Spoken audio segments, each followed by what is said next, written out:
Hello everyone, I'm Saket Bajpayee, Director of Prayas Physics Classes in Dehradun. चलिए तो let's begin the second part of the eighth lecture of System of Particles and Rotational Motion. Basically पिछले part में आपको ध्यान होगा मैंने बहुत सारे डेरिवेशन आपको करवाए जैसे कि काइनेटिक एनर्जी का हो गया, पावर का हो गया, वर्क डन का हो गया। इसके अलावा हम लोगों ने ये भी देखा था कि tau external is equal to क्या होता है, I into alpha in case of a body which is doing fixed axis rotation. तो आज हम लोग बेसिकली ढेर सारे सवाल देखेंगे ऑन द दैट टॉपिक। तो चलिए पहला सवाल है, a uniform rod of a uniform rod AB of length capital L and mass M is held horizontally with the help of one light string and the hinge as shown. If string B is burnt suddenly, find out the initial angular acceleration of the rod and the initial reaction force at the hinge. तो basically यहाँ पर जो है ना, ये जो अपने को थ्रेड दिखाई दे रही है ना, इस थ्रेड को जला दिया गया है ना, इसे क्या कर दिया गया, देखिए यहाँ लिखा है बर्न्ट है ना। तो चलिए हम लोग तो ऐसे मान लेते हैं कि मान लीजिए अब ये नहीं रही है ना, इसे काट दिया गया। तो सडनली क्या आप इमेजिन कर पा रहे हैं कि क्या होने वाला है? मुझे तो ऐसा लग रहा है कि चूंकि यहाँ पर ये ए पॉइंट से हिंज्ड है, तो ये अब इस तरीके से रोटेट करते हुए नीचे गिरना चाहेगी, राइट। लेकिन ए पॉइंट जो है वो उसे हमेशा पकड़ करके रखेगा, जिसके कारण की रॉड जो है वो कैसा मोशन करेगी, फिक्स्ड एक्सिस रोटेशन। तो चलिए ट्राई करते हैं सवाल को। इस सवाल को ट्राई करने के लिए अपने को सबसे पहले क्या बनाना पड़ेगा, फ्री बॉडी डायग्राम है ना। और फ्री बॉडी डायग्राम में अपने को कौन कौन से फोर्सेस यहाँ पर दिखाई दे रहे हैं। एक फोर्स तो मेरे को साफ दिख रहा है यहाँ पर कि कौन सा लग सकता है, एक लगेगा फोर्स ऑफ ग्रेविटी जो कि बिल्कुल सेंटर ऑफ द रॉड पे एक्ट करेगा, है ना। सेंटर ऑफ द रॉड पे हम लोग दिखा सकते हैं इसे एक्ट करता है वो। तो मैं इसे बोल देता हूँ mg। इसके अलावा और कौन सा फोर्स एक्ट कर सकता है, यहाँ पर जो हिंज है ना। अब हिंज भी तो कुछ फोर्स लगा सकती है, अब एग्जैक्टली नहीं पता कि कितना लगाएगी। तो हम लोग एक काम करते हैं, इस हिंज फोर्सेस को कंपोनेंट्स में ब्रेक कर देते हैं, ठीक है। तो चलिए एक फोर्स हिंज का मैंने इस तरीके से दिखा दिया, इसको मैंने बोल दिया फोर्स, हिंज फोर्स का एक्स कंपोनेंट। और मुझे नहीं पता कि जो वर्टिकल कंपोनेंट है वो हिंज का वो कैसा लगेगा। तो चलिए मैं इसे ऊपर बोल देता हूँ। अगर ऐसा नहीं हुआ तो जो वैल्यू है वो नेगेटिव आ जाएगी। तो ये एफ का कौन सा कंपोनेंट हो गया, वाई कंपोनेंट हो गया, ऑलराइट। अब चलिए सोचते हैं कि अब तो ये धागा नहीं रहा ना अपने पास, तो चलिए धागे को मिटा देते हैं ना। ये धागा तो अब यहाँ पर रहा नहीं, तो ये धागा गया। तो हम लोग एक चीज समझ पा रहे हैं यहाँ पर कि अगर हम लोग टॉर्क देखें इस पॉइंट के अबाउट, तो ये एफ वाई और एफ एक्स का टॉर्क कितना आ जाएगा, जीरो आ जाएगा, राइट। तो चलिए सबसे पहला काम करते हैं, टॉर्क देखते हैं। तो टॉर्क अबाउट ए है ना, कितना आ जाएगा। इसमें सिर्फ और सिर्फ कंट्रीब्यूशन रहेगा आप इसका mg का, तो आई राइट mg, ये तो फोर्स हो गया। और अब मुझे क्या देखना है, परपेंडिकुलर डिस्टेंस। तो यहां से यहां तक ये मेरे लिए क्या हो गया, आर वेक्टर हो गया।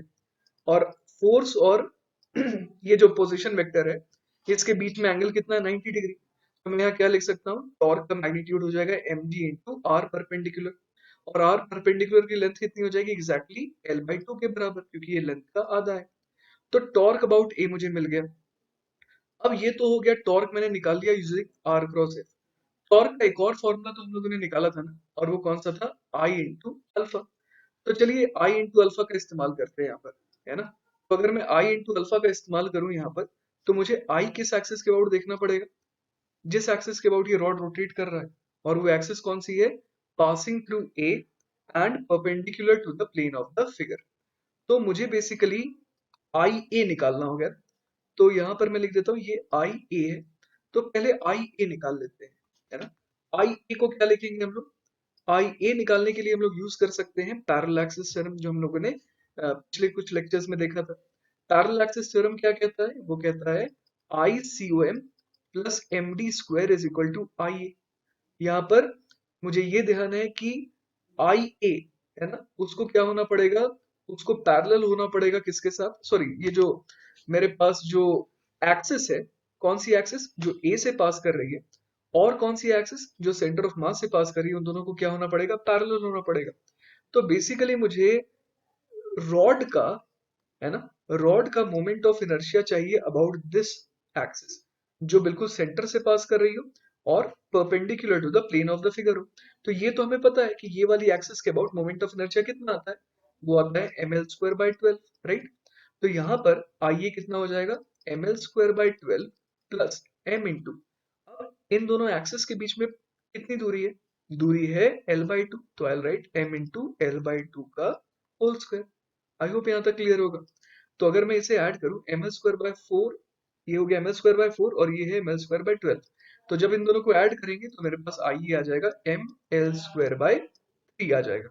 ऑलराइट, तो मुझे क्या मिल गया, मुझे IA मिल गया, जिसे मैं कहाँ पुट करूंगा, मैं इस इक्वेशन में पुट कर दूंगा। तो चलिए देखते हैं यहाँ से mgl/2 कितना आ गया, ये आ गया ml²by 3 इंटू अल्फा। और ऐसा करते ही मेरे पास आप देखिए कि अब अल्फा आ जाएगा, है ना। अल्फा कितना आ गया, अल्फा मेरे पास आ गया 3g/2l, क्योंकि एक l यहां से भी कैंसिल आउट हो गया। तो अभी तक क्या क्या मैंने किया, अभी तक मैंने सिर्फ टॉर्क निकाला था अबाउट पॉइंट ए। अच्छा, जो भी बात हम लोग कर रहे हैं वो इमीडिएट बात कर रहे हैं, जैसे ही हमने स्ट्रिंग को बर्न किया वैसे ही हम लोग बात कर रहे हैं कि इसके पास कितना एंगुलर एक्सेलरेशन आएगा, और हमसे एक और चीज क्या पूछी गई थी, initial reaction force at the hinge.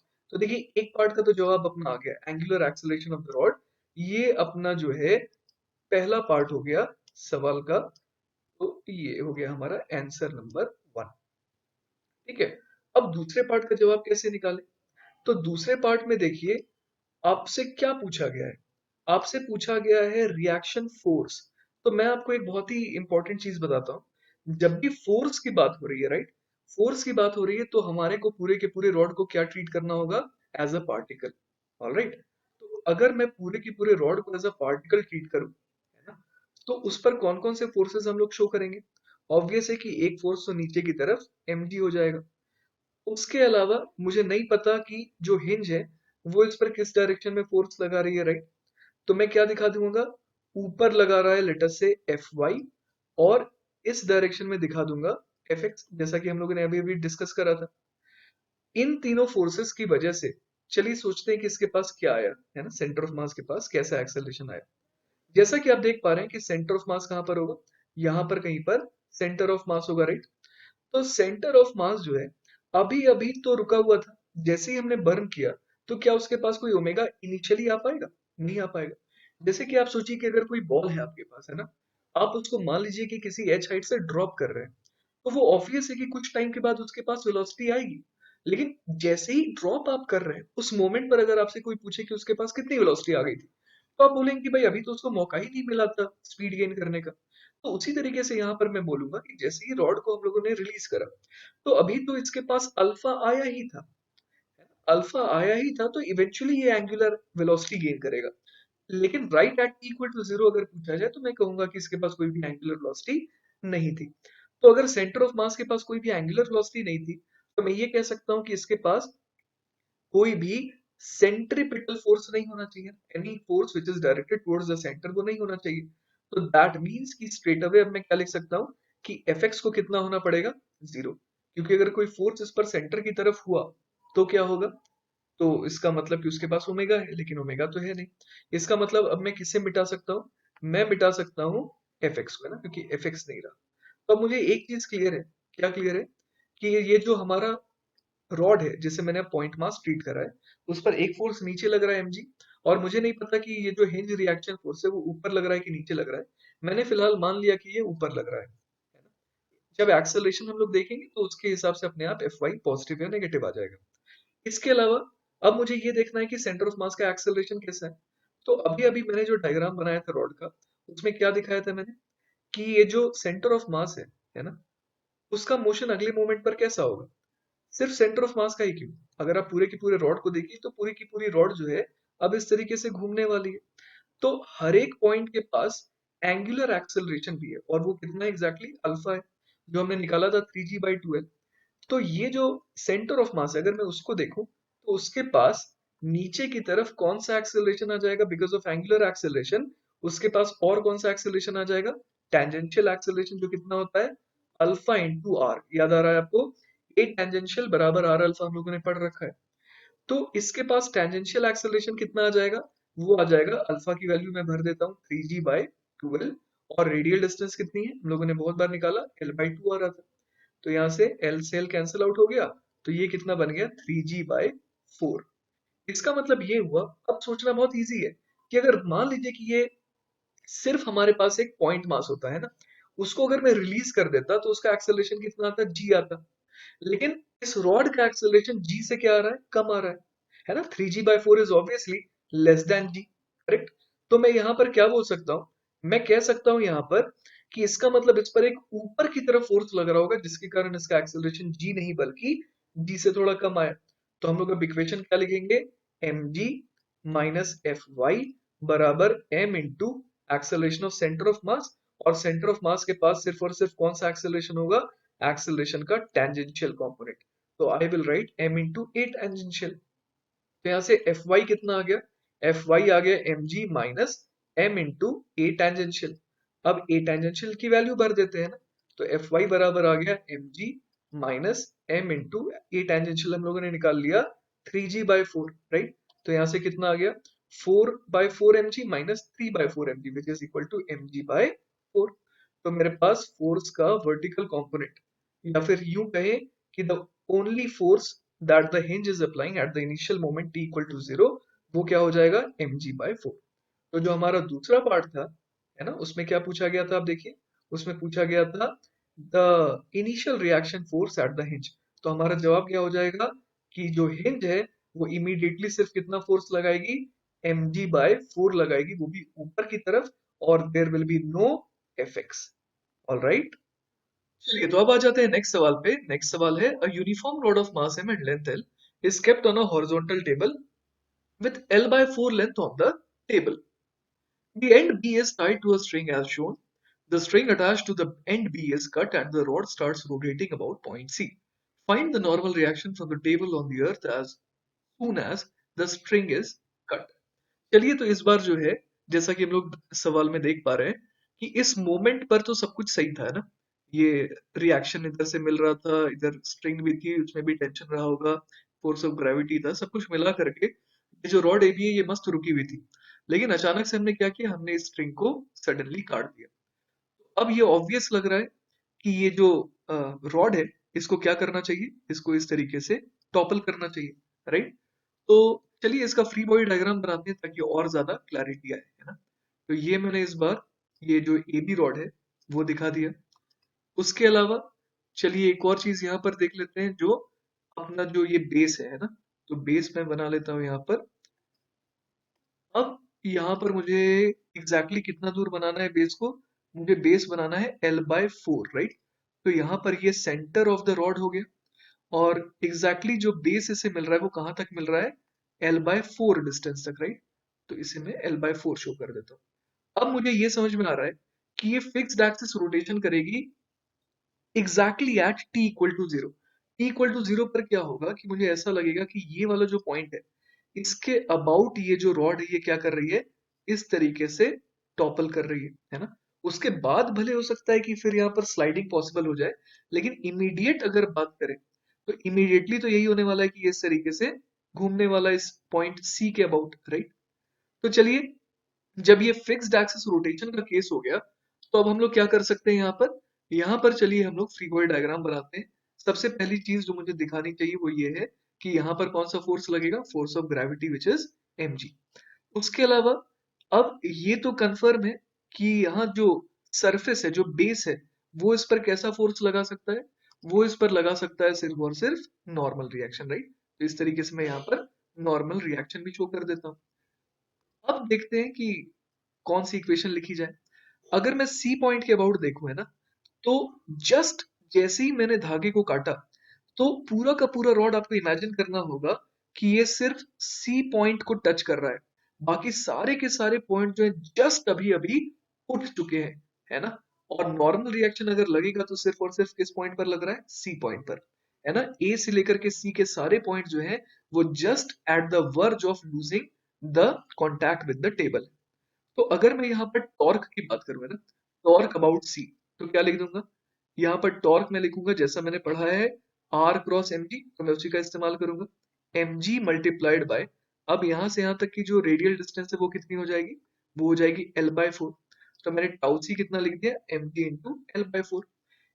तो अगली चीज जो मैं जानता हूँ वो ये है कि टॉर्क बराबर एक और क्या होता है आई इंटू अल्फा, लेकिन कब? फिक्स्ड एक्सिस रोटेशन के केस में। तो मुझे moment of inertia of the rod about point C चाहिए। तो जैसा कि मैंने पिछले सवाल में किया था, मुझे कैसे निकालना होगा? मुझे निकालना होगा पहले moment of inertia about centre of mass, और उसमें क्या ऐड करना होगा? Plus M into T square.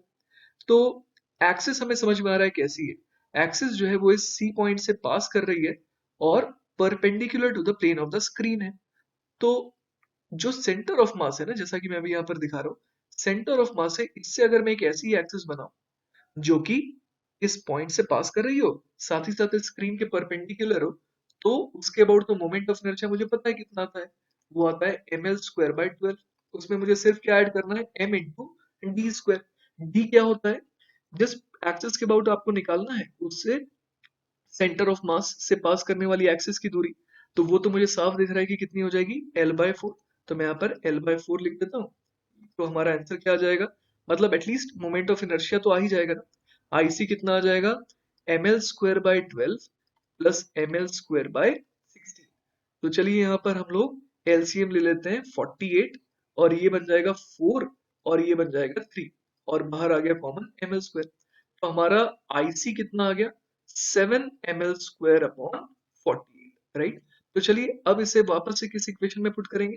इसे हम लोग पुट करेंगे वापस से इस इक्वेशन में। तो कितना आ जाएगा? M G L by four, M G into L by four, ये किसके बराबर आ जाएगा? ये आ जाएगा 7 ml square upon 48 into alpha, tau बराबर आई अल्फा। तो यहाँ से देखिए कुछ चीजें कैंसिल आउट होती हुई दिखाई दे रही है। एल यहाँ पर गया, एम से एम चला गया, तो यहाँ से अल्फा कितना आ गया? अच्छा 4 और ये 28, राइट, 12, राइट। 12 4 जो 48 होता है। तो ये कितना हो गया? अल्फा बराबर आ गया 12g/7l, राइट। तो जैसा पिछले सवाल में हमने किया था, ठीक वैसा ही काम इस बार भी कर रहे हैं। अपने को क्या आ गया? अपने पास आ गया अल्फा, और अल्फा के आते ही मुझे ये भी समझ में आ रहा है कि अल्फा के आते ही मैं तुरंत क्या निकाल लूंगा? ए टेंजेंशियल। ए सेंट्रिपिटल जीरो रहेगा, क्यों? पिछले सवाल की तरह, है ना। अभी अभी तो इसे अल्फा मिला ही है। तो it will take some time to acquire some angular velocity, ठीक है। तो मैं यहाँ पर ए टेंजेंशियल कितना लिख दूंगा? ये मैं लिख दूंगा अल्फा इंटू आर। अब अल्फा तो मैंने निकाल लिया 12g/7l। अब यहाँ पर आर कितना भरूं? तो आप देखिए इस बार ये किस एक्सिस के अबाउट रोटेट कर रहा है? सी से पास करने वाली एक्सिस के अबाउट। और सी से इस सेंटर ऑफ मास की दूरी कितनी है? वो हो गई देखिए एल बाय फोर। तो मेरे लिए जो रेडियल डिस्टेंस है सेंटर ऑफ मास का, वो इस बार कितना आ रहा है? वो आ रहा है एल बाय फोर। तो यहाँ पर मैं आर की वैल्यू कितनी भर दूं? मैं भर दूंगा ये एल बाय फोर। तो यहां से मेरे पास acceleration of centre of mass है, जो कि टेंजेंशियल एक्सेलरेशन भी है, राइट। तो acceleration of centre of mass को मैं कितना लिख दूंगा? ये हो जाएगा 3g/7, राइट। एल से एल चला गया, और 4 3 12 तो होता ही है। तो अब देखते हैं सवाल में अपने से एग्जैक्टली क्या क्या पूछा था। अपने से पूछा था find the normal reaction from the table on the earth as soon as the string is cut. तो अगेन मुझे समझ में आ रहा है कि अगर मैं रॉड का फ्री बॉडी डायग्राम बनाऊं, है ना, तो मैं कौन कौन से फोर्सेस शो करूंगा? एक तो नीचे की तरफ मुझे शो करना चाहिए mg, और यहाँ पर मुझे शो करना चाहिए नॉर्मल रिएक्शन। और अब जो है एक्सेलरेशन मुझे साफ दिख रहा है कि कैसा आ रहा है? नीचे की तरफ आ रहा है, क्योंकि यहाँ पर जो अल्फा है ना, उसका सेंस कैसा है? इसे इस तरीके से घुमाने वाला। तो टेंजेंशियल एक्सेलरेशन भी किधर आएगा? डाउनवर्ड आएगा। तो अब जो है यहाँ पर मैं क्या शो कर दूंगा? एक्सेलरेशन ऑफ सेंटर ऑफ मास। तो मैंने आपको पहले भी बताया था, जब हम लोग फोर्स की बात करें तो बेटर है कि हम लोग एक पॉइंट मास मान लें। पॉइंट मास मान ले रहे हैं तो इस पॉइंट मास पर नीचे फोर्स लग रहा है mg, और ऊपर फोर्स लग रहा है नॉर्मल रिएक्शन, और इस पॉइंट का एक्सेलरेशन कितना है? ACOM। तो what should I write? I should write mg minus n is equal to m into acceleration of centre of mass. F बराबर m मैंने लगा दिया। तो यहां से देखिए क्या आ गया? नॉर्मल बराबर आ जाएगा mg minus m into acceleration of centre of मास। तो ये कितना हो गया? mg minus acceleration of centre of मास हमने कितना निकाला था? हमने निकाला था देखिए 3g/7, ऑलराइट। तो यहाँ लिख देते हैं 3g/7। तो mg को मैं बोल सकता हूँ 7mg/7, उसमें से घटाएंगे 3mg/7, तो ये कितना आ जाएगा? 4mg/7। तो हमारा जो आंसर आ गया वो कितना आ गया? 4mg/7, alright.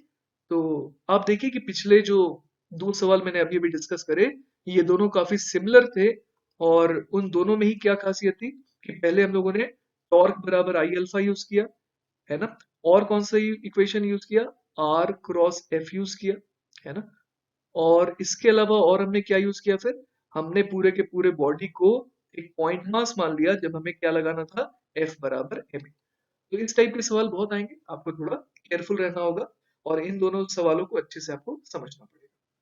चलिए तो अब आ जाते हैं नेक्स्ट सवाल पे। सवाल है, a wheel having moment of inertia 2 kg meter square about its axis rotated at 50 rpm about this axis, find the torque that can stop the wheel in 1 minute।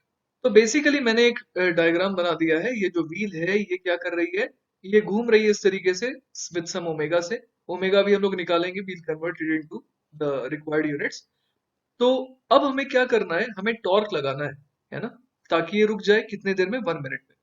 तो ऑब्वियस है कि ओमेगा की direction के opposite sense में अपने को क्या लगाना होगा, टॉर्क लगाना होगा, सो दैट कि टॉर्क जो है वो अल्फा किस सेंस में प्रोवाइड कर सके, ओमेगा के ऑपोजिट सेंस में। या अगर और बेटर कहें तो जैसा कि आप इस डायग्राम में देख पा रहे हैं, अगर ओमेगा की डायरेक्शन कैसी है, using right hand curl rule, omega की डायरेक्शन है इनटू द स्क्रीन, तो अल्फा की डायरेक्शन कैसी होनी चाहिए, out of the screen, right. तो अब मैं यहां पर क्या बोल दूंगा कि मुझे टॉर्क कितना प्रोवाइड कराना है, ये हमसे पूछा है ना। तो हम लोग यहाँ पर बोल देंगे कि ओमेगा इनिशियल कितना है, ओमेगा इनिशियल है 50 आरपीएम। अब ये आरपीएम क्या होता है, आरपीएम का मतलब होता है रिवॉल्यूशंस पर मिनट, है ना। तो ये 50 रिवॉल्यूशन पर मिनट लगा रही है। तो एक मिनट में मतलब कि 60 सेकंड में ये कितना रेडियन कवर कर रही है, 50 इंटू टू पाई, क्योंकि एक रोटेशन में 2 पाई एंगल कवर करती है ये। तो 50 रोटेशन में कितना कवर करेगी, 50 इंटू टू पाई। तो इससे मेरे को क्या आ गया कि एक सेकंड में ये कितना एंगल कवर कर रही है, 50 into two pi upon 60, right. तो ये मेरे को क्या दे देगा, ये मेरे को दे देगा ओमेगा, ठीक है। और ये जो ओमेगा आएगा ये किस में आएगा, ओमेगा इन रेडियन पर सेकंड। तो जैसा कि हम लोग देख पा रहे हैं, ये कितना आ गया, 0 से 0 गया और 2 से 3 गया, तो ये आ गया 10 पाई बाय 3। तो मैं यहाँ लिख देता हूँ 10 पाई बाय 3 रेडियन पर सेकंड। तो ये तो ओमेगा इनिशियल है। अब ये सवाल चाहता है कि ओमेगा 0 हो जाए ना, ये व्हील रुक जाए, तो ओमेगा फाइनल को मैं 0 लिख देता हूँ। क्लियर है यहाँ तक। तो अब जो है मुझे ये भी समझ में आ रहा है कि कितने देर में रोकने को कहा गया है। तो डेल्टा टी कितना दिया हुआ है, डेल्टा टी दिया हुआ है 1 मिनट, मतलब कि 60 सेकेंड। अच्छा, तो यहां से मेरे पास क्या आ जाएगा, यहां से मेरे पास आ जाएगा अल्फा। अल्फा कितना हो जाएगा, अल्फा हो जाएगा omega final minus omega initial upon delta T. Obvious है अल्फा को क्या कैसा आना चाहिए था, नेगेटिव आना चाहिए था, क्योंकि अगर अल्फा पॉजिटिव आएगा तब तो वो ओमेगा को सपोर्ट करेगा, राइट।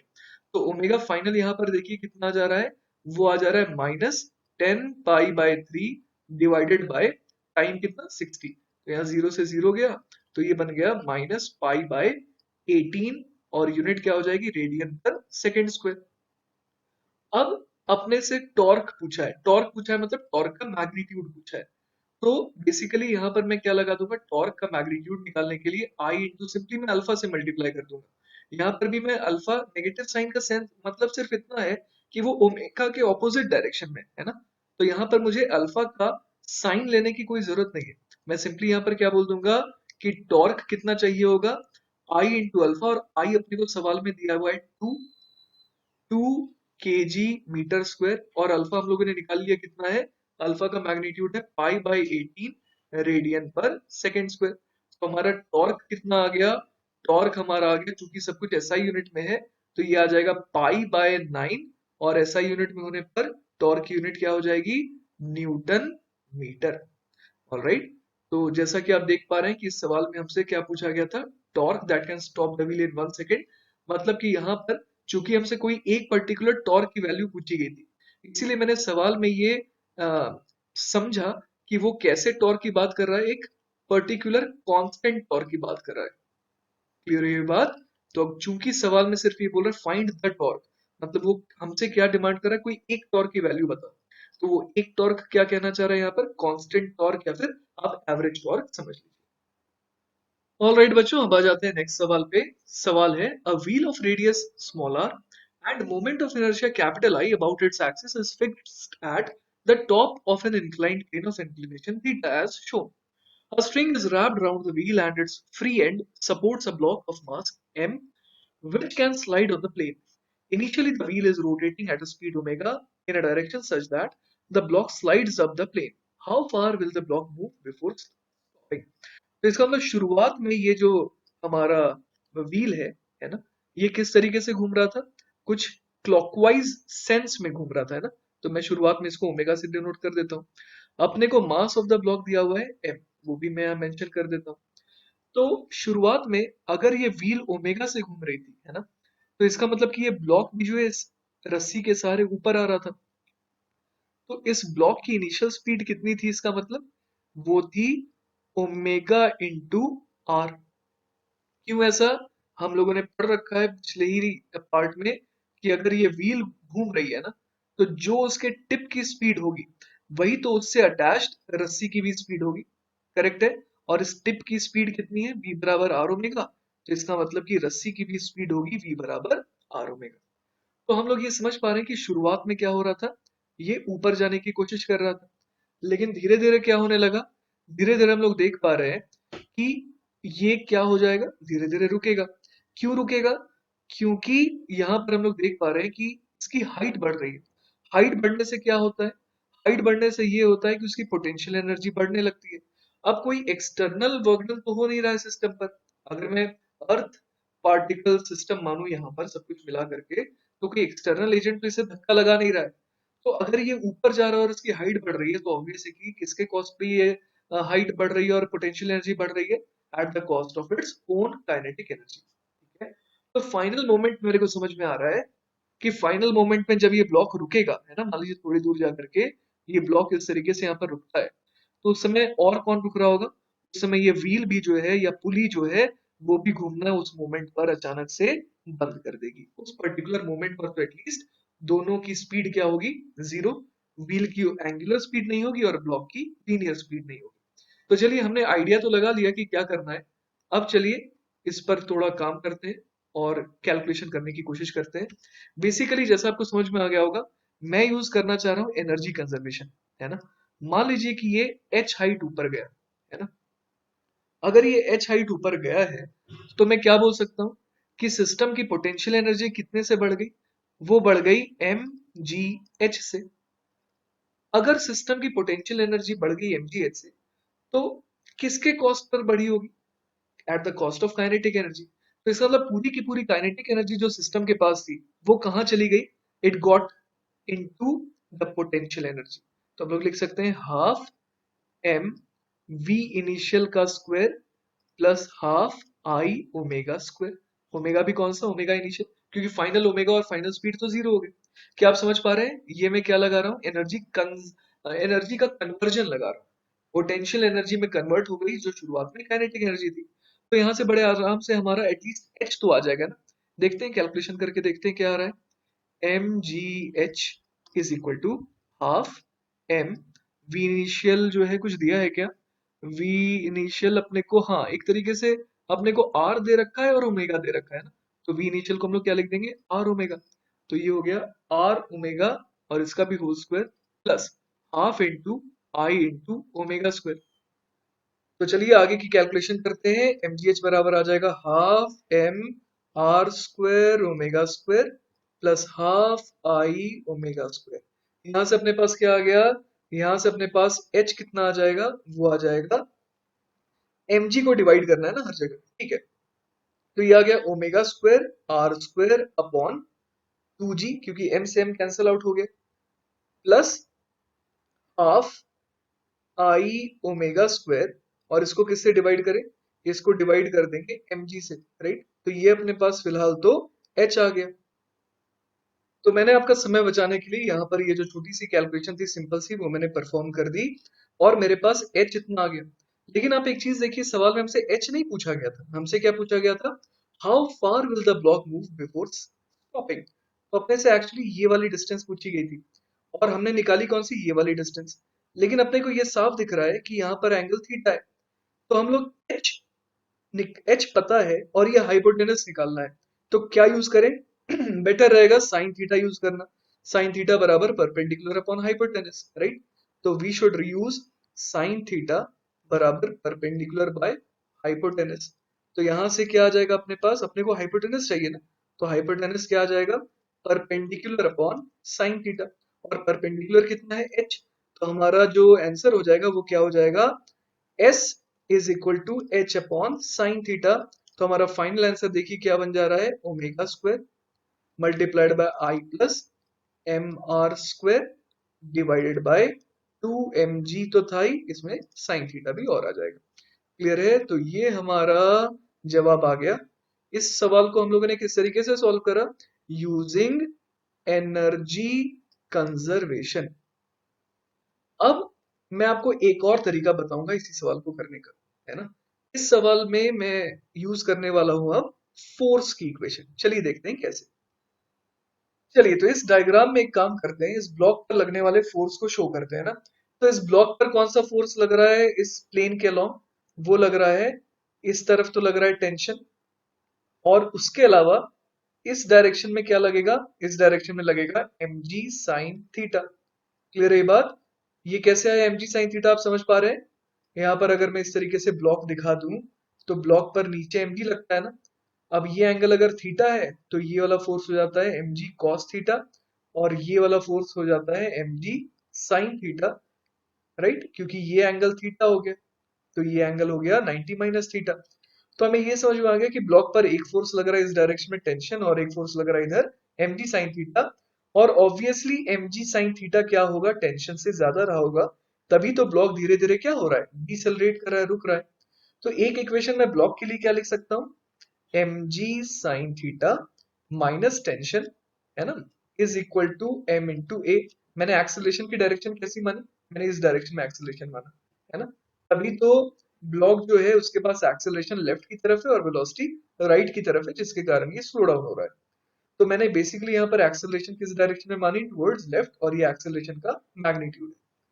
अब अगली चीज क्या बोल सकते हैं हम लोग, अगली चीज हम लोग बोल सकते हैं कि अगर मैं एक काम करूं यहाँ पर, मैं इस, ये जो पुली है ना, उसको देखूं जरा, है ना। चलिए पुली मैंने बना दिया। अब इस पर, इस रस्सी के कारण क्या लग रहा है, इस तरीके से एक टेंजेंशियल फोर्स लग रहा है, राइट? तो ये टेंजेंशियल फोर्स जो है, इसको मैं टी बोल देता हूँ, टेंशन ही तो वो टेंजेंशियल फोर्स है। इसके अलावा तो और कोई भी फोर्स ऐसा नहीं लग रहा है इस व्हील पर, इस पुली पर, जो इसको टॉर्क प्रोवाइड कर सके, राइट? तो अब ये जो टेंशन है ये कितना टॉर्क प्रोवाइड करेगा, चलिए वो सोचते हैं जरा, है ना। तो अगर मैं देखूं यहाँ पर कि टॉर्क कितना आ रहा है, तो ये वाली डिस्टेंस कितनी अपने को दी हुई आई है, सवाल में देखते हैं। सवाल में अपने को ये डिस्टेंस आर दिया हुआ है, और रेडियस और टेंशन के बीच में एंगल कितना है, 90 डिग्री, क्योंकि ये टेंशन तो टेंजेंशियल है ना, यहाँ पर इस तरीके से ये टेंजेंशियल डायरेक्शन में लग रहा है। तो मैं क्या बोल सकता हूँ यहाँ पर, इस पुली का ओमेगा मान लीजिए शुरुआत में ऐसा था, अब टेंशन लग रहा है कुछ इस तरीके से, जो इसे एंगुलर एक्सेलरेशन कैसा प्रोवाइड करेगा। अब टॉर्क पहले तो देखिए कैसा आ रहा है, टॉर्क कैसे निकालेंगे। टॉर्क के लिए मैंने आपको बताया था कि हम लोग आर क्रॉस एफ करते हैं। तो यहाँ पर पॉइंट ऑफ एप्लीकेशन तक मैंने एक ड्रॉ किया, ये रेडियस वेक्टर है ना, आर क्रॉस एफ। अगर आप राइट हैंड थंब रूल लगाएंगे तो आपको ये दिखेगा कि टॉर्क की डायरेक्शन कैसी है, आपकी तरफ है ना, coming out of the plane. और ओमेगा की डायरेक्शन कैसी है, अगर आप राइट हैंड थंब रूल का इस्तेमाल करें तो इनटू द प्लेन। तो इसका मतलब कि ये जो टॉर्क है, उसके कारण जो अल्फा आएगा उसका सेंस कैसा होगा, ओमेगा के ऑपोजिट सेंस में, राइट? तो मैं यहाँ पर एक काम करता हूँ, मैग्नीट्यूड ऑफ अल्फा लिख देता हूँ, है ना। तो टॉर्क बराबर आर क्रॉस एफ होता है, तो टॉर्क का मैग्नीट्यूड बराबर हो जाएगा आर क्रॉस एफ का magnitude, which is also equal to I into alpha. तो टॉर्क बराबर कितना आ गया, ये आ गया T into R, which is also equal to I into alpha. Correct है यहाँ तक? अब जरा और आगे बढ़ेंगे अगर हम लोग, तो हम लोग ये कह सकते हैं यहाँ पर कि अल्फा, है ना, अल्फा बराबर कितना हो जाएगा, अल्फा बराबर हो जाएगा ए बाय आर। क्यों? क्योंकि यहां पर ये एक कौन सा एक्सेलरेशन है, ये तो हमने कहा था कि ये ब्लॉक का एक्सेलरेशन है, राइट? अगर मैं इस तरीके से दिखाऊं यहाँ पर, तो ये जो ब्लॉक था उसका एक्सेलरेशन था इस डायरेक्शन में ए। तो ये जो एक्सेलरेशन लेफ्ट की तरफ है वो तो स्प्रिंग के हर एक पॉइंट का होगा। तो यहाँ पर जो स्ट्रिंग है उसके पास भी एक्सेलरेशन कैसा है, टुवर्ड्स दिस डायरेक्शन। तो मुझे ये समझ में आ रहा है कि जो इस थ्रेड का एक्सेलरेशन होगा टुवर्ड्स लेफ्ट, वही थ्रेड के ठीक बगल में जो डिस्क है ना, उस पॉइंट का भी एक्सेलरेशन वही होगा। और कौन सा एक्सेलरेशन, टेंजेंशियल एक्सेलरेशन। तो I can write A tangential बराबर आर इंटू अल्फा, और ए टेंजेंशियल को हमने क्या कॉल करा है, ए कॉल करा है। तो यहाँ पर आप देखिए मेरे पास कौन कौन सी इक्वेशन आ गई, मैं फिर से लिख देता हूं यहाँ पर अच्छे से। एक तो इक्वेशन आ गई M G sine theta minus T बराबर एम इंटू ए। उसके अलावा equation I T into R, है ना, टी इंटू आर बराबर आई इंटू अल्फा। और अल्फा मैंने क्या बोल दिया, वो ए अपॉन आर होगा, तो ये बन गया ए अपॉन आर। तो अब अपने पास जो इक्वेशंस आ गई हैं उनकी मदद से चलिए हम लोग क्या निकालने की कोशिश करते हैं। अब देखिए सवाल में अपने से क्या पूछा गया था, अपने से पूछा गया था कि बताइए ये कितनी ऊपर जाकर के रुकेगा ना। तो अगर मेरे पास एक्सेलरेशन आता है तो भी मैं कैलकुलेशन कर सकता हूँ। तो अपना मोटिव हो गया ए निकालना। ऑलराइट, तो चलिए हम लोग किसे एलिमिनेट करते हैं, हम लोग एलिमिनेट कर देते हैं टी को। ठीक है, तो M G sine theta minus T के बजाय सेकेंड इक्वेशन से, सेकेंड इक्वेशन से टी क्या लिख सकते हैं, टी लिख सकते हैं I upon R square, right. तो ये हो जाएगा I into A upon R square is equal to M into A. तो यहां से देखिए I A by R square को इधर ले जाते हैं, तो ये क्या बन जाएगा, M A plus I A upon R square is equal to M G sine theta. तो यहां से देखते हैं कि ए कितना आ जा रहा है ना, ए आ जा रहा है मेरे पास एम जी साइन थीटा तो आएगा ही, उसको डिवाइड किससे करना पड़ेगा, उसको डिवाइड करना पड़ेगा M plus I upon R square से। तो ये मेरे पास एक्सेलरेशन आ गया। ठीक है, अब मुझे ये याद है कि जो ब्लॉक था है ना, ब्लॉक के पास इनिशियल स्पीड थी v इनिशियल बराबर ओमेगा इंटू आर, और उसके पास एक्सेलरेशन जो है वो देखिए कांस्टेंट आ रहा है ना, उस एक्सेलरेशन को मैं ए लिख दे रहा हूँ। तो वो कितना आगे गया, मुझे वो एस निकालना है। तो मैं क्या यूज कर सकता हूँ, V square minus U square बराबर टू ए एस।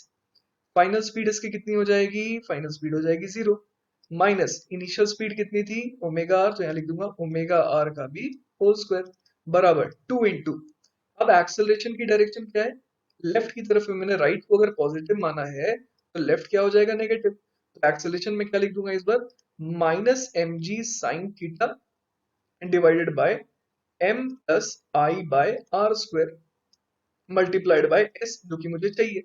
तो यहां से देखिए एस अपने पास कितना आ जा रहा है, एस अपने पास आ जा रहा है M plus I upon R square multiplied by omega square R square और होल डिवाइडेड बाय कितने से, M G sine theta into 2 से, है ना।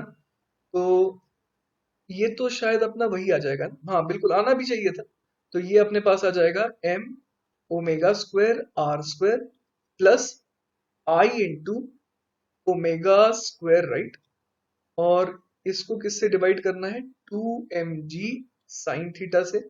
तो बेसिकली ये क्या बन गया, ये बन गया क्या कॉमन ले ले, ओमेगा स्क्वायर कॉमन ले लेते हैं, तो ये बन जाएगा omega square M R square plus I upon two M G sine of theta. तो आपको याद होगा कि यही जवाब तो पिछले तरीके से भी आया था। तो मैंने आपको दो दो मेथड्स बता दिए ना, ये हुआ यूजिंग मेथड नंबर 2, जो कि क्या इन्वॉल्व किया, फोर्स को, है ना। तो चाहे तो आप फोर्स के तरीके से आंसर निकालिए, चाहे तो आप एनर्जी कंजर्वेशन लगा दीजिए। चलिए तो अब आ जाते हैं नेक्स्ट सवाल पे। सवाल है the pulley shown has a moment of inertia capital I about its axis and its radius is capital R. Find the magnitude of the acceleration of the two blocks. Assume that the string is light and does not slip on the pulley। चलिए तो हम लोग जैसा कि देख पा रहे हैं यहाँ पर एक पुली है और यहाँ पर दो मासेस हैं M1 और M2। ऐसा सवाल हम लोगों ने एटवुड मशीन में तो किया था, लेकिन वहां और यहाँ पे क्या फर्क है, वहां और यहाँ पे ये फर्क है कि इस बार यहाँ पर क्या लिखा है आप जरा देखिए, the string is light and does not slip on the पुली, है ना। तो इस बार जो धागा है वो स्लिप नहीं कर रहा है ना। तो इसका मतलब ये हो गया कि अगर मान लीजिए M2 हेवियर है तो M2 नीचे जा रहा है, राइट, और M1 लाइटर है तो जिसके कारण ये ऊपर जा रहा है। तो हम लोग समझ सकते हैं कि इस बार जो ये व्हील है ना या फिर ये जो पुली है, इसको इस तरीके से रोटेट करना ही पड़ेगा। पहले क्या होता था, पहले पुली रुकी रहती थी और ये धागा मस्त उसके ऊपर स्लिप करता था क्योंकि ये फ्रिक्शनलेस होता था। लेकिन अब यहाँ पर फ्रिक्शन है, जिसके कारण क्या हो रहा है कि इन दोनों के बीच में स्लिपिंग जो है वो पॉसिबल नहीं है। क्लियर है ये बात? कोई एनर्जी का लॉस नहीं हो रहा है क्योंकि जो फ्रिक्शन है वो किस तरीके का है? स्टैटिक फ्रिक्शन, है ना? Because there is no relative motion between the धागा एंड द पुली। ऑलराइट, तो चलिए आगे बढ़ते हैं और सवाल को सॉल्व करने की कोशिश करते हैं। अगर सबसे पहले मैं फ्री बॉडी डायग्राम बनाऊं, मैंने ये माना कि M2 जो है वो हेवियर है ना, तो इस पर नीचे की तरफ एक्सेलरेशन आएगा इसका, और नीचे फोर्स दिखा देते हैं M2G, और ऊपर क्या दिखा देते हैं? इसका टेंशन यहाँ पर जो है, इसको T2 बोल देता हूं मैं। ठीक है, आपको अभी पता लगेगा कि मैं T2 क्यों बोल रहा हूँ और T क्यों नहीं बोल रहा हूँ। अब मान लीजिए मैंने यहाँ पर दिखा दिया M1 ब्लॉक। M1 ब्लॉक पर नीचे फोर्स लग रहा है M1G, और अगर M2 का एक्सेलरेशन नीचे की तरफ ये है तो M1 का कंस्ट्रेंट रिलेशन के कारण ऊपर की तरफ ये आएगा, और लेट अस से कि M1 पर फोर्स लग रहा है T1। अब आप देखिए मैंने यहाँ पर T1 और T2 क्यों करा, है ना? ये आपको पता चल जाएगा जैसे ही मैं पुली का फिगर डायग्राम बनाऊंगा। पुली पर ऑब्वियसली ये जो स्ट्रिंग है वो नीचे की तरफ खींचेगी, है ना? धागा याद रखिएगा हमेशा क्या करता है? पुल करता है। तो जैसे धागा है वो M1 को भी खींच रहा है और इस पुली को भी खींचना चाह रहा है। तो ये मान लीजिए T1 से खींचना चाह रहा है और इधर से वाली रस्सी जो है इसे T2 से खींचना चाह रही है। अगर T1 T2 बराबर होते ना तो नेट टॉर्क इस पर जीरो आ जाता, जिसके कारण ये तो घूमता ही नहीं।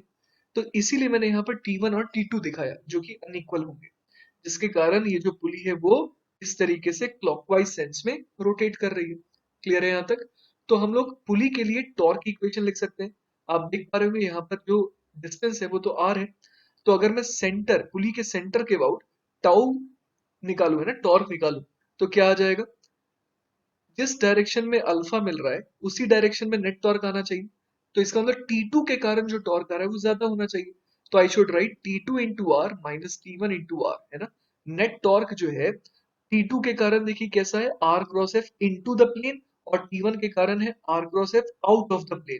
तो इसीलिए मैंने T2 आर को पॉजिटिव कहा और T1 आर को नेगेटिव कहा। किसी एक डायरेक्शन को मैंने रैंडमली पॉजिटिव और किसी एक को नेगेटिव चुन लिया। तो this should be equal to torque बराबर क्या होता है? I into alpha. तो I into alpha. Alpha obviously किसके डायरेक्शन में? T2R वाला जो टॉर्क है उसके डायरेक्शन में। तो मेरे पास एक इक्वेशन यहां से आ गई, T2R minus T1R is equal to I into alpha. और जैसा कि हम लोगों ने पिछले सवाल में भी डिस्कस करा था कि ये अल्फा किससे रिप्लेस किया जा सकता है? अल्फा रिप्लेस किया जा सकता है ए बराबर आर से, क्योंकि अगर रस्सी का एक्सेलरेशन ए है तो रस्सी से जो कनेक्टेड जो पुली का जो इमीडिएट पॉइंट होगा उसका जो टेंजेंशियल एक्सेलरेशन होगा वो भी क्या होगा? ए ही होगा। करेक्ट है? तो इसीलिए मैं क्या यूज कर रहा हूँ? ए बराबर आर इंटू अल्फा। क्लियर है ये बात? तो अब अपने पास बेसिकली देखिए कौन कौन सी इक्वेशन आ गई। अब अपने पास एक इक्वेशन तो ये जो हमारी T2R माइनस T1R बराबर I into A by are है, ये आ गई।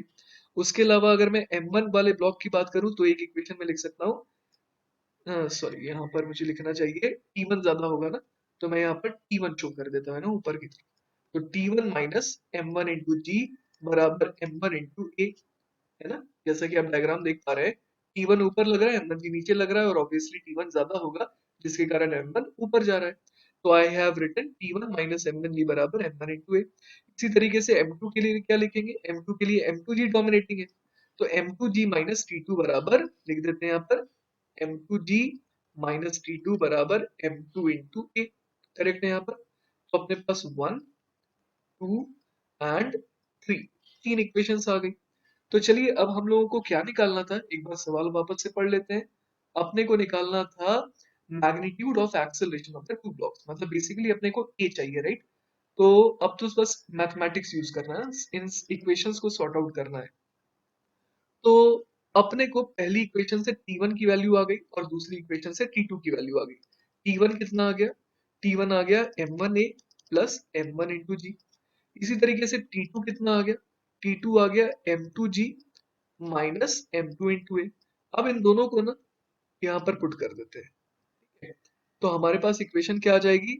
हमारे पास इक्वेशन आ जाएगी M2 into G minus M2 into A minus M1 into A minus M1 into G बराबर हो जाएगा I into A by R square. R square क्यों? क्योंकि मैंने एक आर को नीचे भेज दिया। अब इसे सॉल्व करने की कोशिश करते हैं। यहाँ से अपने पास क्या आ जाएगा, अपने को तो एक्सेलरेशन चाहिए ना, तो एक्सेलरेशन वाले टर्म्स को एक तरफ इकट्ठा कर लेते हैं। ठीक है, तो अपने पास क्या आ गया, m1a plus m2a plus I into A by R square is equal to कितना आ गया, ये आ गया m2g माइनस m1 इंटू जी। करेक्ट है यहाँ तक। तो अब इसके बाद हम लोग एक्सेलरेशन को क्या बोल सकते हैं, एक्सेलरेशन अपना आ जाएगा g times m2 minus m1, है ना। और इसको किससे डिवाइड कर दें, इसको डिवाइड कर देंगे हम लोग m1 plus m2 plus I upon R square. Correct है यहाँ तक। तो ये हमारा फाइनल आंसर आ गया। अब देखिए ऐसा ही कुछ आंसर आपके आपके पास पिछले बार भी आया था एटवुड मशीन में, जब फ्रिक्शन नहीं था उस समय ये वाला टर्म गायब हो गया था, क्योंकि मोमेंट ऑफ इनर्शिया जो है वो हम लोग उस डिस्क को कैसा लेते थे, लाइट पुली लेते थे, याद है। तो लाइट पुली के कारण आई जीरो हो गया, जिसके कारण आपको याद होगा एक्सेलरेशन पहले आया करता था एटवुड मशीन के केस में m2g minus M sorry m2 minus m1 into G upon m1 plus m2। अब यहाँ पर एक और टर्म ऐड हो गया, कौन सा, आई अपॉन आर स्क्वायर। क्लियर है ये बात। ऑल राइट, तो नेक्स्ट सवाल पे आ जाते हैं हम। सवाल है, a fixed pulley carries a weightless thread with masses m1 and m2 at its ends. There is friction between the thread and the pulley. It is such that the thread starts slipping when the ratio m2 upon m1 is equal to eta naught. Find the friction coefficient. देखिए अभी हमारे पास जो सवाल आया ये बहुत ही अच्छा सवाल है। यहाँ पर पिछले सवाल से थोड़ा फर्क है। इस सवाल में क्या बोला जा रहा है, ध्यान दीजिएगा, अ फिक्स्ड पुली, है ना। मतलब कि इस बार क्या होने वाला है, ये जो पुली है ये रोटेट नहीं करेगी। क्लियर है ये बात। अब आपको सोचना होगा कि अगर आप M2 को, है ना, अगर बढ़ाते जाएंगे बढ़ाते जाएंगे बढ़ाते जाएंगे, तो एक ऐसा टाइम जरूर आ जाएगा जब ये क्या करना चालू हो जाए, ये जो धागा है ये इस सरफेस पर स्लिप होना चालू हो सकता है। क्लियर है ये बात। तो हमें निकालना है वो ratio m2 upon m1, sorry अपने को दिया हुआ है वो रेशियो m2 अपॉन m1, उसकी वैल्यू दी हुई है ईटा नॉट, है ना। कि जब m2 अपॉन m1 की वैल्यू इतनी ज्यादा हो जाती है या इतनी हो जाती है कि वो क्या हो जाए, अब जो है यहाँ पर स्लिपिंग चालू हो जाए। क्लियर है। तो अपने को इस हिसाब से फ्रिक्शन कोएफिशिएंट निकालना है। चलिए, तो अपने को एक चीज तो समझ में आ रही होगी कि जब ये जो M2 है ना, ये जब एट द वर्ज ऑफ नीचे जाने के होगा, है ना, उस समय यहाँ पर जो टेंशन है, let me call it T2, उसकी वैल्यू उस समय कितनी हो चुकी होगी, T2 की वैल्यू उस समय हो चुकी होगी M2 इंटू जी के बराबर। और उस मोमेंट पर जस्ट जब ये धागा जो है अब फिसलने वाला है, किसके ऊपर, इस फिक्स्ड पुली के ऊपर, और ये पुली बार बार मैं कह रहा हूं ये घूमने वाली नहीं है, ये फिक्स्ड है। तो उस केस में क्या हो रहा होगा, जस्ट अभी तो हिलने ही वाला है ना, तो जस्ट हम लोग यहाँ पर कह सकते हैं कि T1 की वैल्यू कितनी हो जाएगी, T1 की वैल्यू हो जाएगी m1g के बराबर। बेसिकली देखा जाए तो T1 बहुत जरा सा बड़ा है किससे, M1g से, अभी तो ये जस्ट स्लिप कर रहा है। और M2g के बारे में अगर बात करें तो M2g बहुत हल्का सा क्या है, बड़ा है किसके कंपैरिजन में, T2 के। लेकिन ये जो बहुत जरा सा फिनोमेना है ना, उसको हम लोग फिजिक्स में लगभग टेंडिंग टू जीरो कहते हैं। इसीलिए मैं यहाँ पर मैंने क्या लिख दिया, T2 बराबर M2g और T1 बराबर M1g। क्लियर है ये बात। तो हमें एक चीज तो समझ में आ रही है कि हम लोग जैसे जैसे, है ना, अगर मैं यहाँ पर एक इस तरीके से इसे पॉजिटिव एक्स एक्सिस कह दूं, है ना, तो मैं ये समझ रहा हूँ कि जैसे जैसे एंगल जो है बढ़ता जा रहा है, वैसे वैसे जो है टेंशन में चेंज आता जा रहा है, राइट है। तो धीरे धीरे धीरे धीरे टेंशन में क्या आता जा रहा है, बदलाव आता जा रहा है। और कहाँ पर टेंशन ज्यादा होगा, जैसा कि हम लोग देख पा रहे हैं, अगर M2 की साइड, है ना, अगर मान लीजिए कि ये स्लिप करता हुआ जा रहा है, तो इसका मतलब ये हो गया कि चूंकि M2 ज्यादा है M1 से, तो T2 भी ज्यादा है T1 से। तो इसका मतलब जैसे जैसे हम लोग किस डायरेक्शन में जा रहे हैं, हम लोग मान लीजिए बढ़ रहे हैं एंटी क्लॉकवाइज डायरेक्शन में, वैसे वैसे टेंशन की वैल्यू क्या होती जा रही है, कम होती जा रही है। क्लियर है ये बात। तो चलिए ये तो समझ में आ गया कि टेंशन जो है लगातार वेरी करता जा रहा है, T2 से T1 का एक ट्रांजिशन आया। तो अब हम लोग एक काम करते हैं, यहाँ पर किसी भी अल्फा एंगल पर चले जाते हैं। ठीक है, अल्फा एंगल पर गए और वहां से कितना एंगल चले जाए, वहां से मान लीजिए कि मैं और कितना एंगल गया, छोटा सा एंगल डी अल्फा चला गया। ठीक है, अब यहाँ पर ये जो मेरे पास छोटा सा एलिमेंट आया है ना, इसका मैं फ्री बॉडी डायग्राम बनाता हूँ। ऑलराइट, इस पर अगर इसका अगर मैं फ्री बॉडी डायग्राम बनाऊं तो इस पर एक टेंशन तो ऐसे इसे खींच रहा है ना, यहाँ बची हुई जो थ्रेड है उसके कारण एक टेंशन यहाँ लग रहा है, और लेटर से कि एक टेंशन कुछ इस तरीके से लग रहा है। क्लियर है यहाँ तक? तो ये दोनों टेंशन में क्या आएगा, फर्क आएगा। लेटर से कि अल्फा एंगल पर जब मैं गया तो यहाँ पर टेंशन मैं कॉल कर रहा हूँ टी, और जब मैं यहाँ चला गया तो यहाँ पर का टेंशन हो गया T plus D T. Obvious है कि डी टी जो है वो नेगेटिव आएगा जैसा कि हम लोगों ने सोचा है, लेकिन लिखने का तरीका यही होता है कि आप अल्फा एंगल पर गए वहां पर टी बोल रहे हैं, अल्फा प्लस डी अल्फा पर गए तो वहां पर टेंशन क्या बोल रहे हैं, T plus D T. Let D T come negative, उससे कोई दिक्कत वाली बात नहीं है ना। तो अब जरा हम लोग देखें इस छोटे से एलिमेंट का फ्री बॉडी डायग्राम बना करके कि क्या आता है। ठीक है, चलिए तो मैंने फ्री बॉडी डायग्राम बनाने की कोशिश करी है यहाँ पर, और वो भी किस एलिमेंट की, ये वाले एलिमेंट की है ना, ये वाला जो हमारा छोटा सा हमने डी अल्फा एंगल सबटेंड करने वाला आर्क लिया है। अब मैं थोड़ा आपके विजुअलाइजेशन को बेटर बनाने के लिए ये जो छोटा सा एलिमेंट है ना, इसका मैं एक और फर्दर फ्री बॉडी डायग्राम बनाना चाहता हूँ, क्योंकि ये जो है थोड़ा सा टेढ़ा है ना। अगर मैं इसको थोड़ा सा सीधा करके दिखाऊंगा तो आपको और ज्यादा समझने में आसानी होगी। तो ये है वही डायग्राम, बस मैंने थोड़ा सा अलग तरीके से आपको इसे रोटेट करके दिखाया है, ताकि जब मैं कॉम्पोनेंट लूं तो आपको दिखने में आसानी हो। तो देखिए जैसा कि हम लोगों ने डिस्कस करा था, एक जगह टी लगेगा, एक जगह कितना लगेगा, T plus D T, right. तो मैंने यहाँ पर बिल्कुल एक एंगुलर बाइसेक्टर बना दिया जिससे ये डी अल्फा बाई टू और डी अल्फा बाई टू में टूट जाए। अब जरा देखिए कि अगर ये angle D alpha by two है तो ये भी angle D alpha by to होगा, और ये भी angle D alpha by to होगा। उसी तरीके से सेम कहानी यहाँ और यहाँ के लिए भी आ जाएगी। तो चलिए हम लोग एक बार एक काम करते हैं, टुवर्ड्स द सेंटर फोर्सेस देखते हैं कितने आ रहे हैं। वो हमें दिख रहा है कि यहाँ पर टेंशन टी था, तो इधर कितना आ जाएगा, ये जो नीचे वाला कंपोनेंट है ये आ जाएगा T sine D alpha by two, और ये वाला भी आ जाएगा कितना, T plus D T sine of D alpha by two.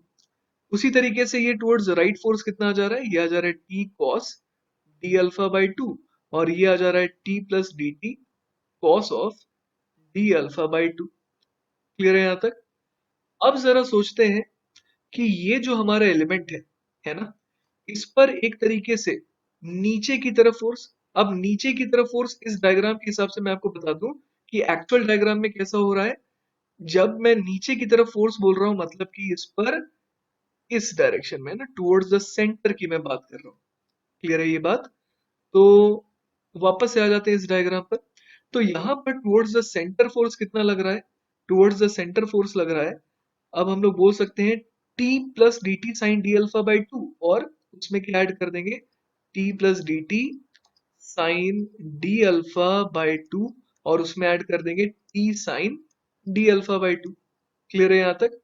अब देखिए ये तो लग रहा है टुवर्ड्स द सेंटर, है ना। तो अब फिर भी ये जो है इस डायरेक्शन में टुवर्ड्स द सेंटर तो स्लिप नहीं कर रही, स्लिप कर रही है किस डायरेक्शन में, स्लिपिंग तो होती है टेंजेंशियल डायरेक्शन में।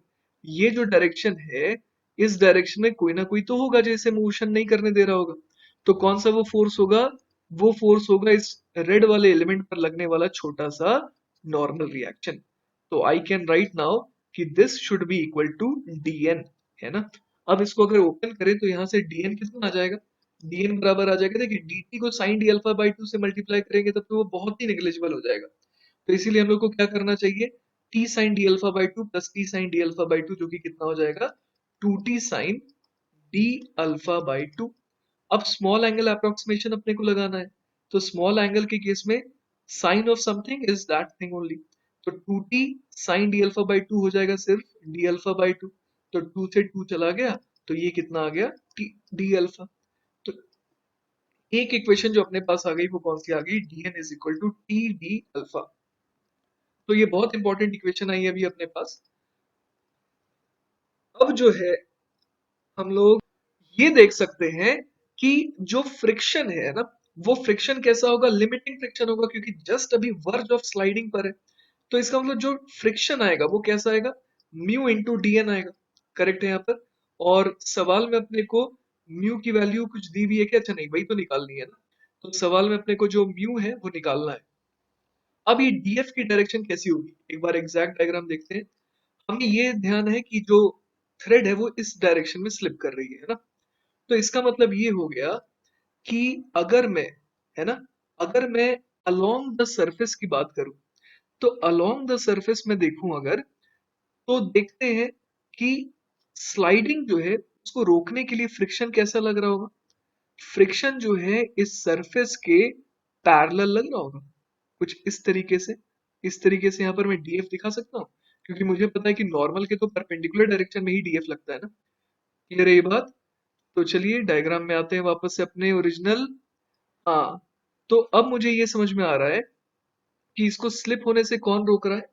इसको स्लिप होने से मतलब रोकने का मतलब ये है कि अभी भी तो ये at the just verge of slipping है ना। तो यहाँ पर हम लोग देख पा रहे हैं कि जो टी कॉस वाला कंपोनेंट है ना, कॉस वाला जो कंपोनेंट है that is T cos D alpha by to, ये लग रहा है किस डायरेक्शन में, ये लग रहा है टुवर्ड्स दिस डायरेक्शन, है ना। तो अब इसको काउंटर अकेले कौन कर रहा है, T cos D alpha by two को काउंटर कर रहा है टी प्लस डी टी का कॉम्पोनेंट और डीएफ। तो what should we write, we should write T cos D alpha by two बराबर टी प्लस डी टी, आगे क्या आएगा, cos D alpha by two plus DF. क्या आप समझ पा रहे हैं ये दोनों क्यों लिखा मैंने? मैंने इसलिए लिखा क्योंकि आप देखिए डायग्राम को, तो डीएफ की डायरेक्शन क्या होगी, डीएन के परपेंडिकुलर, मतलब कि टेंजेंशियल डायरेक्शन में, है ना। तो अब यहाँ पर मुझे समझ में आ रहा है कि टेंशन का कौन सा कंपोनेंट यहाँ पर इसके साथ अलाइंड होगा, वो तो ये वाला हो जाएगा। और उसी तरीके से टी प्लस डी टी का कौन सा कंपोनेंट डीएफ के अलॉन्ग होगा, वो भी ये वाला हो जाएगा। तो इसीलिए मुझे क्या लेना पड़ा, टी प्लस डी टी का कंपोनेंट लेना पड़ा। लेकिन मैं आपको दिखाऊं ज्यादा फर्क नहीं पड़ने वाला है, क्योंकि ये स्मॉल एंगल है। स्मॉल एंगल के केस में cos of very small angle is almost one. तो मैं इस एंगल को छोटा बोल करके cos D alpha by two को वन बोल दूंगा, और यहाँ पर भी cos D alpha by two को क्या बोल दूंगा, वन बोल दूंगा। तो यहाँ से क्या आ गया, टी बराबर T plus D T plus D F.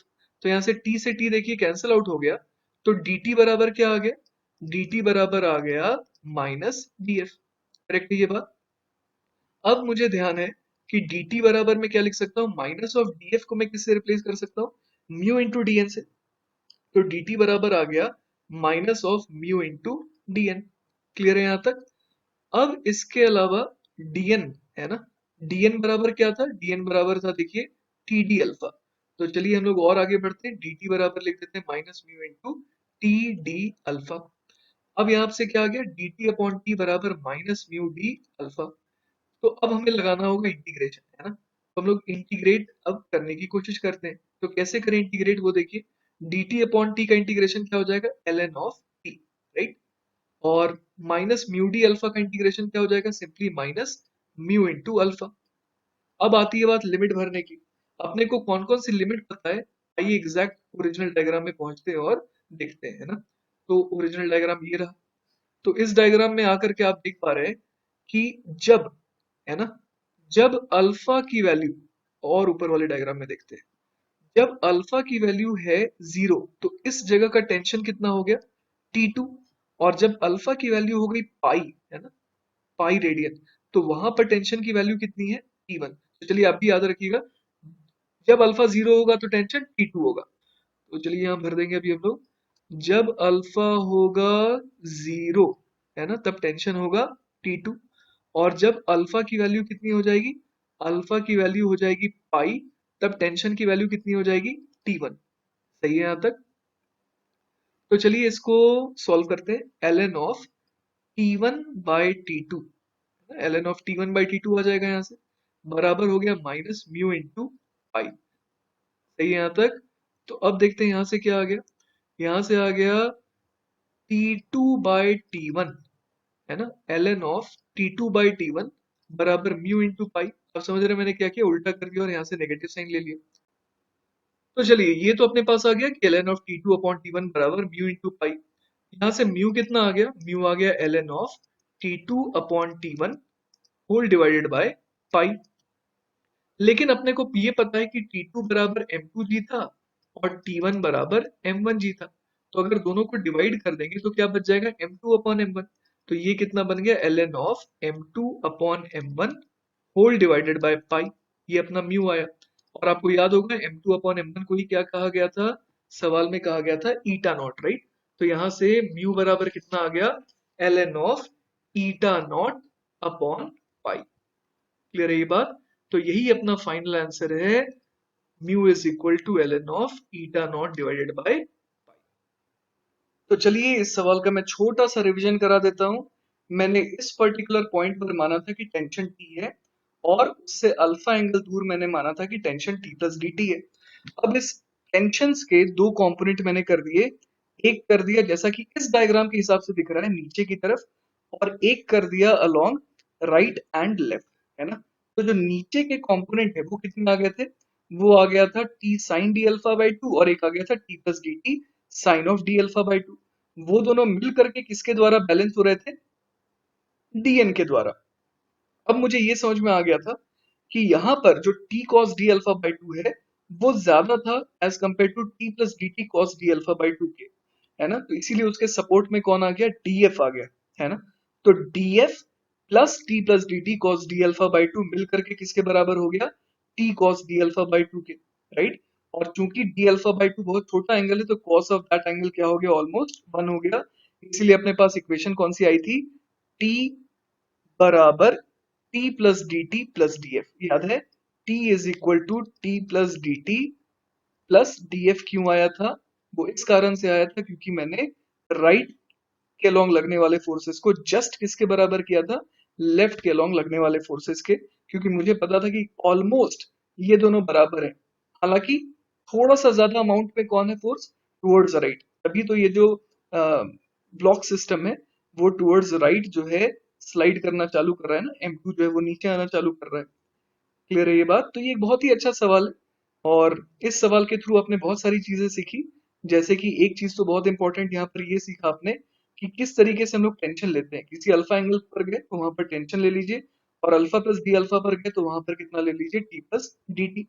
और उसके बाद किस तरीके से हम लोग टेंशन को ब्रेक कर सकते हैं ना, एक ब्रेक कर सकते हैं टुवर्ड सेंटर, और एक ब्रेक कर सकते हैं इस तरीके से टेंजेंशियल डायरेक्शन में, है ना। और ये हम लोग इसलिए कर पा रहे हैं क्योंकि मैंने डी अल्फा को कैसा लिया है, बहुत छोटा लिया है, जिसके कारण ये ऑलमोस्ट इस तरीके का फील हो रहा था कि एक फोर्स आ रहा है टुवर्ड्स द सेंटर और एक फोर्स आ रहा है टेंजेंशियल डायरेक्शन। क्लियर है ये बात। चलिए तो अब हम लोग आ जाते हैं इस लेक्चर के आखिरी सवाल पर। सवाल है, a rod of length L and mass m hinged at one end is released from rest from vertical position as shown. Find the angular velocity of the rod in the position shown. देखिए शुरुआत में हम लोगों ने rod को कैसे रखा था, बिल्कुल वर्टिकली इस तरीके से रखा था, पर हमें पता था कि ये जो इक्विलिब्रियम है ये अनस्टेबल है। हल्का सा भी मान लीजिए किसी ने स्लाइड पुश दिया तो ये क्या होगा, इस तरीके से इस ओ पॉइंट के अबाउट ये क्या करता हुआ दिखेगा, फिक्स्ड एक्सिस रोटेशन। तो ऑब्वियस है हमें ये फील आ रही है कि इस समय इसके पास कुछ ओमेगा होगा, और इस मोमेंट पर जो एंगल ये बना रहा है वो कितना बना रहा है, थीटा बना रहा है। तो इस पर्टिकुलर मोमेंट पर हमें एंगुलर वेलोसिटी निकालनी है। तो चलिए सवाल बहुत आसान है, इसको करने के दो तरीके हैं ना। सबसे पहला तरीका मैं आपको बताऊंगा यूजिंग एनर्जी, है ना, एनर्जी के मेथड से किस तरीके से सॉल्व कर सकते हैं। देखिए अगर मैं यहाँ पर एक डायग्राम बनाऊं आपके लिए, तो आपको बड़े आराम से दिखेगा कि यहाँ पर ये जो रॉड है उसका सेंटर ऑफ मास थोड़ा नीचे आया है, राइट।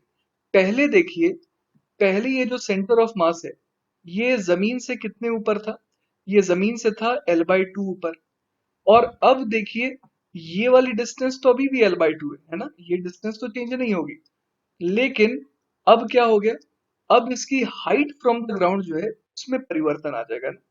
ये जो मैं हाइट निकाल रहा हूँ ना, ये वाली जो हाइट है ये कितनी हो जाएगी, अगर अपने को दिया है कि ये एंगल थीटा है, ऑलराइट, तो हमें ये समझ में आ रहा है कि ये जो अब इसकी हाइट हो गई वो कितनी हो गई, L/2 cos ऑफ थीटा। तो इसका मतलब रॉड की ग्रेविटेशनल पोटेंशियल एनर्जी में क्या आई, कमी आई। तो रॉड की जब ग्रेविटेशनल पोटेंशियल एनर्जी में कमी आई तो वही किस फॉर्म में दिखेगी, it would be reflected in the form of kinetic energy. So I right mg into L/2 minus L/2 cos theta, है ना। ये क्या है, ये वो मैग्नीट्यूड ऑफ एनर्जी है जो क्या हुई, ग्रेविटेशनल पोटेंशियल एनर्जी से किस में कन्वर्ट होने वाली है, रोटेशनल काइनेटिक एनर्जी में। तो इसको किसके बराबर लिख देंगे, हाफ आई ओमेगा स्क्वायर। अब आप मुझे बताइए कि आई क्या लिया जाए। हमें पता है कि रॉड का इस एक्सट्रीम एंड के अबाउट अगर मोमेंट ऑफ इनर्शिया निकालेंगे तो कैसे निकालेंगे, आई एक बार निकाल करके देखते हैं। आई बराबर हो जाता है I C O M plus M D square. अब मुझे पता है कि ये इस एक्सिस के अबाउट रोटेट कर रही है जो ओ से पास हो रहा है और परपेंडिकुलर टू योर स्क्रीन है ना। तो इस एक्सिस के अबाउट अगर मुझे निकालना है तो मुझे सबसे पहले सेंटर ऑफ मास के अबाउट याद करना होगा कि कितना था। सेंटर ऑफ मास के अबाउट अगर ऐसी ही एक एक्सिस के बारे में सोचे जो स्क्रीन के परपेंडिकुलर डायरेक्शन में हो, मतलब आपकी तरफ निकल करके आ रही हुई ये एक्सिस, तो उसके अबाउट इसका मोमेंट ऑफ इनर्शिया आता था एम एल स्क्वायर बाई 12। तो एम एल स्क्वायर बाई 12 में और कितना ऐड कर देंगे, ये डी हो जाएगा हमारे पास एल बाई 2। तो चलिए ये काम कर लेते हैं फटाफट। ये हो जाएगा M L square by 12 plus M into L by 2 का स्क्वायर। तो ये बन गया M L square by 12 plus M L square by 4, जो कि आता है एम एल स्क्वायर बाई 3। और मेरा सजेशन है आपके लिए कि आप इस चीज को याद ही रखिए कि एक रॉड का ना इस एंड के अबाउट मोमेंट ऑफ इनर्शिया आता है एम एल स्क्वायर बाई 3, और इस एंड के अबाउट इस सेंटर के अबाउट कितना आता है वो भी आपको पता है, M L square by 12। All right. तो चलिए वापस से अपनी इक्वेशन पे आते हैं। हम लोग क्या बोल देंगे, M G L by 2 common ले लेते हैं, 1 - cos theta is equal to हो जाएगा half M L square by 3 into omega square, है ना। तो बस एक आखिरी पड़ाव रह गया है।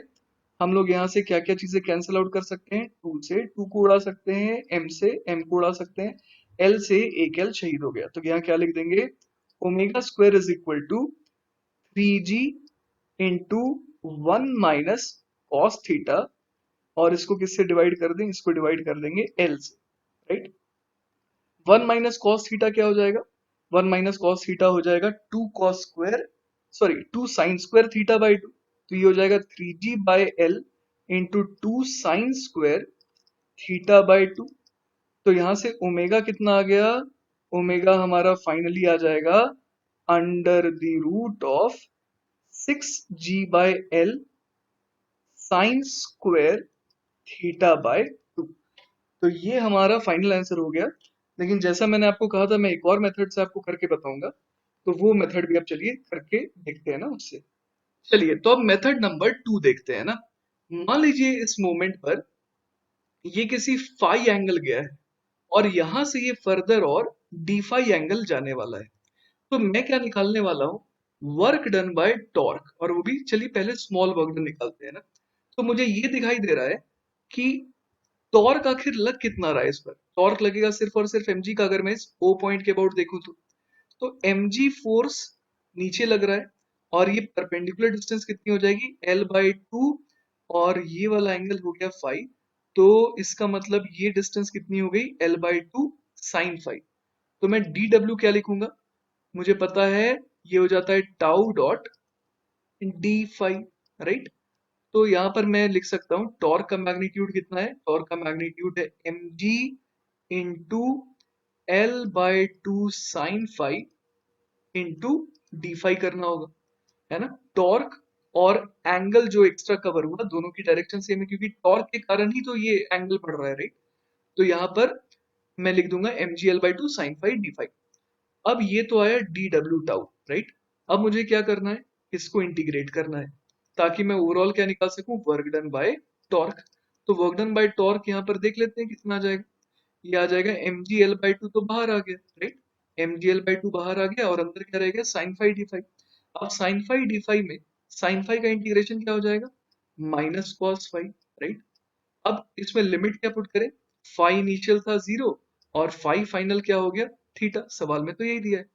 तो वर्क डन बाय टाउ बराबर कितना आ गया, ये आ गया mg l/2 मल्टीप्लाइड बाय कितना लिख दें, -cos थीटा, और उसमें माइनस माइनस प्लस हो जाएगा तो प्लस cos 0। सही है यहाँ तक। तो यहाँ पर अपने पास वर्क डन बाय टॉर्क कितना आ गया, ये आ गया mg l/2, और अंदर क्या रह गया 1 - cos थीटा, और इसी को किसके बराबर कर देंगे, work done by all the forces बराबर चेंज इन काइनेटिक एनर्जी होता है, और यहाँ पर वर्क डन बाय टॉर्क आया है ना। तो कोई बात नहीं, जो वर्क डन बाय टॉर्क आया वो भी change in rotational kinetic energy हो जाएगा। तो इसको मैं किसके बराबर लिख दूंगा, हाफ आई ओमेगा स्क्वायर। अब देखिए ये इक्वेशन तो पिछली वाली इक्वेशन के बिल्कुल सेम आ गई। याद रखिएगा क्या लिखा है, mgl/2 1 माइनस कॉस थीटा बराबर हाफ आई ओमेगा स्क्वायर। तो वेरीफाई कर लेते हैं एक बार, यहाँ पर भी तो ऐसा ही था। देखिए mgl/2 1 माइनस कॉस थीटा बराबर हाफ आई ओमेगा स्क्वायर। तो इसके बाद फर्दर कैलकुलेशन करने की अपने को कोई भी जरूरत नहीं है। तो आप देखिए इस सवाल में मैंने आपको दो दो तरीके बता दिए। एक तरीका क्या हो गया, वर्क डन बाय टॉर्क, है ना। छोटा सा हमने एंगुलर डिस्प्लेसमेंट लिया डी फाई का, और देखा कि उस डी फाई एंगुलर डिस्प्लेसमेंट के दौरान टॉर्क जो है वो कितना वर्क डन करता है। तो चाहे तो आप मैकेनिकल एनर्जी का कंजर्वेशन लगा दीजिए या फिर आप वर्क डन लगा दीजिए, दोनों से आंसर सेम ही आना है। तो ये बहुत इंपॉर्टेंट लेक्चर था जो कि अभी खत्म हो गया। और इसके बाद हम लोग नेक्स्ट लेक्चर में मिलेंगे, दैट इज लेक्चर नंबर 9, है ना। तो रोटेशन के सारे लेक्चर्स को अच्छे से रिवाइज करते रहिएगा, क्योंकि इसके थ्रू आपका पूरा मैकेनिक्स जरूर रिवाइज होगा। जैसे यहाँ पर हम लोग जब वर्क डन निकाल रहे हैं तो आपका work energy and power chapter भी रिवाइज हो रहा है, राइट। तो इसी तरीके से आपको रोटेशन के थ्रू पूरे के पूरे मैकेनिक्स को रिवाइज कर लेना चाहिए। चलिए फिर, keep practicing, keep revising. We'll meet again with a different lecture. Till then, bye bye.